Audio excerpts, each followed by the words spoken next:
যা প্রিয়া, আর কোনো আর্গুমেন্ট নয়। বোন, আমার মনে হচ্ছে ও তোমাকে বোকা বানাচ্ছে। আমি দুর্গাপুরের প্রায় সব স্টেজ ওয়ানের মার্শাল আর্টিস্টদের চিনি, কিন্তু একে কখনো দেখিনি। শুধু তোমাকে ইমপ্রেস করার চেষ্টা করছে ওই লোকটা। ব্ল্যাক পাইথন ক্লাবের সবচেয়ে সিনিয়র ছাত্রটি বলল। আর তার মনে হলো যে হয়তো অয়নের প্রিয়াকে ভালো লেগেছে, আর তাই সে ওকে ইমপ্রেস করতে চাইছে। ব্যাস, অনেক হয়েছে। সিনিয়র যারা আছো, এখন স্টেজে ওঠো। দিলীপের সিদ্ধান্ত প্রিয়াকে মানতেই হলো। আর তুমি ওই ছেলেটির দিকে নজর রাখো, যেন ও কোনো সমস্যা তৈরি না করে। দিলীপ তার ছাত্রকে কথাটা বলে সেখান থেকে চলে গেলেন।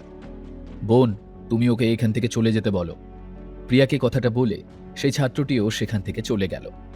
কিছুক্ষণ পরেই ফাইটিং হলে ক্লাব অফ এম এর ছাত্ররা আর তাদের মাস্টার অক্ষয় এসে গেল। দিলীপ তাদের স্বাগত জানাতে এগিয়ে গেলেন। অক্ষয় কালো রঙের পোশাক পরেছিল এবং তার পেছনে তার সব ছাত্ররা দাঁড়িয়েছিল। স্বাগতম মাস্টার অক্ষয়, অভিনন্দন। আপনি মার্শাল আর্ট স্টেজ 2-এ এখন। মার্শাল আর্টের জগতে আরেক জিনিয়াস আপনি। দিলীপ সম্মানের সাথে স্বাগত জানালেন তাকে। মাস্টার দিলীপ, আপনার বিনয়ের শেষ নেই। আমি তো শুধু একজন সাধারণ ফাইটার।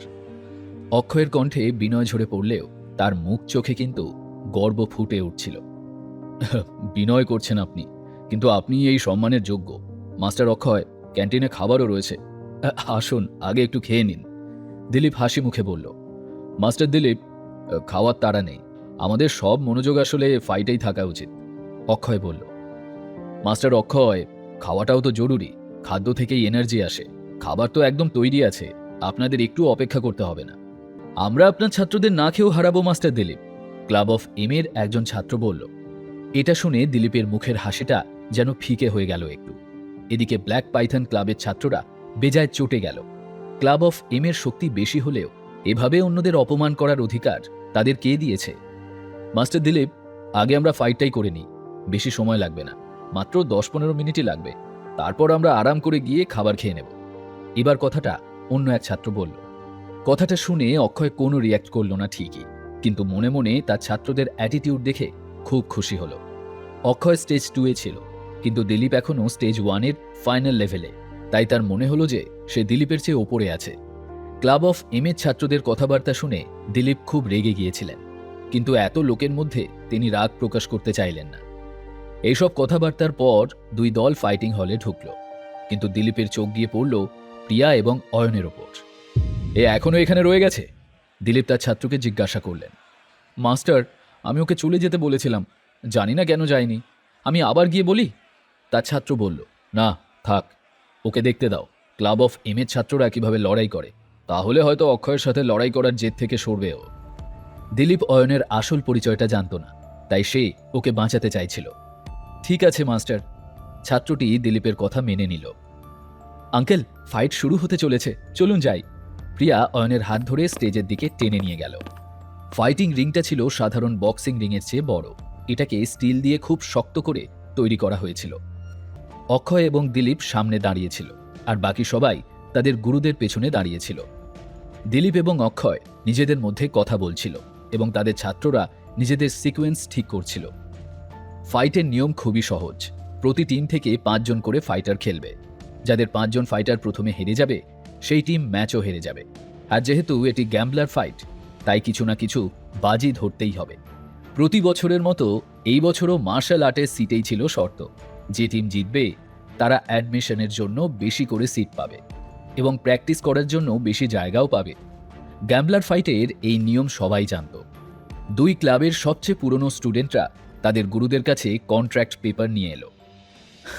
মাস্টার দিলীপ, আমরা প্রতি বছর লড়াই করি, আর প্রতি বছরই আমরা একে অপরের বিপক্ষে জিতি। আজকে যে জায়গা আমার, পরের বছরই তা আপনার হবে। অক্ষয় হাসতে হাসতে বলল। মাস্টার অক্ষয়, তাহলে আপনি কি চান? কিছু অন্য শর্ত রাখা যাক? দিলীপও যথেষ্ট স্মার্ট, তিনি অক্ষয়ের কথার মানে ভালোই বুঝতে পারছিলেন। মাস্টার দিলীপ, আপনার মেয়ের এখনো আশীর্বাদ হয়নি, তাই না? অক্ষয় জিজ্ঞেস করল। এটা কেন জিজ্ঞেস করছেন? দিলীপ ভাবল, অক্ষয় প্রিয়াকে নিয়ে বাজি ধরতে চাইছে না তো। তবুও তিনি উত্তর দিলেন, না, আমার মেয়ে প্রিয়ার এখনো আশীর্বাদ হয়নি। অক্ষয়কে মিথ্যা বলা সম্ভব ছিল না। আমার ছেলের সঙ্গে তো আপনার পরিচয় আছেই। অক্ষয় জিজ্ঞেস করল। অক্ষয়ের ছেলে মার্শাল আর্টে আসেনি, কিন্তু সে এমনিতে খুব প্রতিভাবান, ব্যবসায় খুব উন্নতি করছে সে। আপনি কি বলতে চান? দিলীপ জিজ্ঞেস করলেন।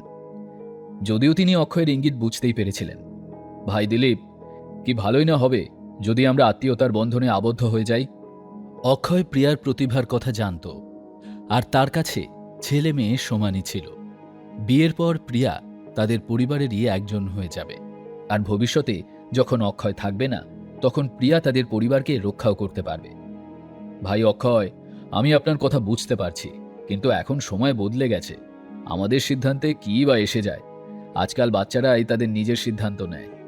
তাই আমাকে একবার প্রিয়ার সাথে কথা বলতেই হবে। দিলীপ পরিষ্কারভাবে তার কথাটা বললেন। এখনই কথা বলে নিন, অক্ষয় বলল। দিলীপ প্রিয়াকে ডেকে নিয়ে এলেন। হ্যালো অক্ষয় আঙ্কেল, আপনি কেমন আছেন? প্রিয়া বাইরের লোকেদের সঙ্গে সবসময় ভালোভাবে কথা বলতো। আমি ভালো আছি প্রিয়া, অক্ষয় উত্তর দিল। প্রিয়া, তুমি অক্ষয় আঙ্কেলের ছেলেকে দেখেছ তো? ওকে কেমন লাগে তোমার? দিলীপ জিজ্ঞেস করলেন। হ্যাঁ, একবার দেখেছি, ভালোই তো, প্রিয়া সত্যিটাই বলল। মা, অক্ষয় আঙ্কেলের ছেলে খুব ভালো, ব্যবসার জগতে তার খুব নাম ডাক। দিলীপ তাকে বুঝিয়ে বললেন। বাবা, তুমি কি আমার সাথে তার বিয়ের কথা ভাবছ? প্রিয়া তার বাবার ইঙ্গিত ভালো করেই বুঝে গিয়েছিল। মা শোন, তোর বিয়ের বয়স তো হয়েই গেছে, দিলীপ বললেন। না বাবা, আমি এখনো ছোট, তাছাড়া অক্ষয় আঙ্কেলের ছেলেকে আমি ওভাবে কখনো দেখিনি, আর দেখতে পারবোও না, প্রিয়া শটান জবাব দিল।